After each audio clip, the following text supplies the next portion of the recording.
주택담보대출이 지난 12월에도 5조 원 넘게 증가하며 연간 60조 원이나 급증했습니다. 주택담보대출 증가세는 미국의 금리 인상과 가계부채 관리 방안에 따라 둔화될 것으로 보이는데요. 이렇게 되면 부동산 시장 침체가 동반될까 우려가 되는 상황입니다. 네, 관련된 소식 권순우 기자와 함께 자세히 얘기 나눠보도록 하겠습니다. 네. 지난달에 주택담보대출이 가파른 증가세를 보였다고 하는데 얼마나 좀 늘었는지부터 살펴볼까요? 그 은행비 규모를 줄이는 가계부채 관리 방안 시행을 앞두고 12월에도 주택담보대출이 급증했습니다. 금융권에 따르면 국민, 신한, 우리하나, 기업, 농협 등 6개 시중은행 주택담보대출 잔액은 349조 493억 원으로 1년 동안 32조 6천억 원 증가했습니다. 올해 중순에 은행의 주택담보대출 약 28조 원이 안심전환대출로 인해 주택금융공사로 이전된 것을 감안하면 연간 증가액은 60조 원이 넘습니다. 2014년 증가액 30조 원의 2배에 달합니다. 12월에도 주택담보대출이 5조 원 넘게 증가한 것은 아무래도 가을철 이사철 수요와 내년에 시행되는 가계부채 관리 방안의 대출 심사 강화를 피하려는 수요가 몰린 것으로 추정됩니다. 보통 9월에서 11월 사이에 이사 수요가 몰리는데 주택대출은 전입신고 등을 거쳐 1, 2개월 후에 증가하는 양상을 보입니다. 또 올해 2월부터는 가계대출 상환심사가 강화되고 원칙적으로 거치식 일시 상환대출이 제한되기 때문에 그 전에 대출을 받으려는 수요가 몰린 것으로 분석됩니다. 웃을 수만은 없겠습니다만은 가계부채가 올라가다 보니까 부동산 시장 그래도 지난해 좀 활력을 띄웠습니다. 지난해까지 부동산 시장 참 좋았죠. 그 주택담보대출은 필연적으로 전국 주택매매 동향하고 직접적인 관련이 있습니다.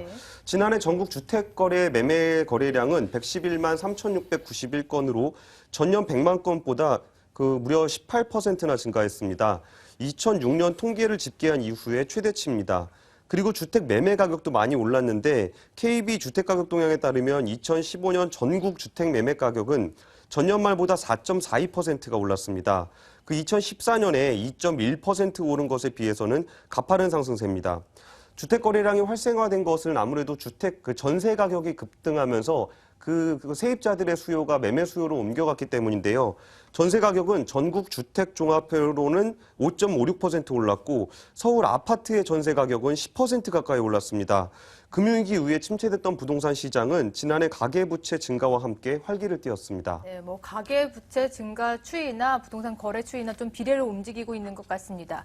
그렇다면 가계부채가 이렇게 급증을 하고 있는데 언제까지 이게 좀 지속이 될지가 궁금해요. 아무래도 이제 가계부채는 부동산 시장에 약간 후행하는 효과를 좀 보이거든요. 아까 설명드렸다시피 전입신고를 한다든지 그러면서 주택담보대출이 나가는 건 한 1개월에서 2개월 후가 됩니다. 그래서 12월 주택거래 동향을 보면은 1월과 2월의 가계부채 증가폭을 좀 추정해 볼 수 있는데요. 12월의 주택매매 거래량은 8만 8천 건으로 11월에 비해서 10% 감소했습니다. 전년 동월에 비해서도 3.6% 감소한 수준입니다. 가격 상승세도 주춤하고 있는 모양입니다. 12월 주택 매매 가격은 전국 0.18% 상승했는데 11월에 0.43% 오른 것에 비하면 가격 상승폭이 절반 넘게 줄었습니다. 수도권은 0.44%에서 0.18%로 줄었고요.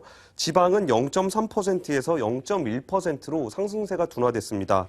특히 충북과 충남, 경북은 주택 매매 가격이 하락하는 모습을 보였습니다. 12월이 보통 부동산 시장이 약세를 보이기는 하는데 이전 3년과 비교를 해도 상승세가 매우 낮은 수준입니다. 2월에도 대출을 깐깐하게 심사하는 가계부채 관리 방안이 시행되기 때문에 대출 수요가 줄어들 것이라는 관측이 지배적입니다. 또 올해 부동산 시장에는 주택담보대출 심사 강화와 미국 금리 인상, 그리고 주택 공급 과잉 등 3대 악재가 예고돼 있습니다. 특히 올해 11월에는 수도권 미분양 물량이 전월보다 70%나 증가해서 주택 공급이 많은 지역을 중심으로 부동산 경기에 대한 우려가 커지고 있습니다. 아무래도 올해 악재가 많은 부동산 시장에서는 실수요자를 중심으로만 부동산 매매가 이루어질 것으로 보입니다. 올해 가계부채에 대한 우려는 약간 줄일 수 있겠지만 부동산 시장 침체에 대한 우려는 커지고 있는 상황입니다. 아무래도 가계부채가 심각한 수준이어서 정부 측에서도 관리를 하고 있는데 이렇다 보니까 역시 들으신 것처럼 부동산 시장에서는 반대로 좀 걱정거리가 커질 수밖에 없는 상황입니다. 권순우 기자와 함께 현재 상황 들어봤습니다. 고맙습니다. 감사합니다.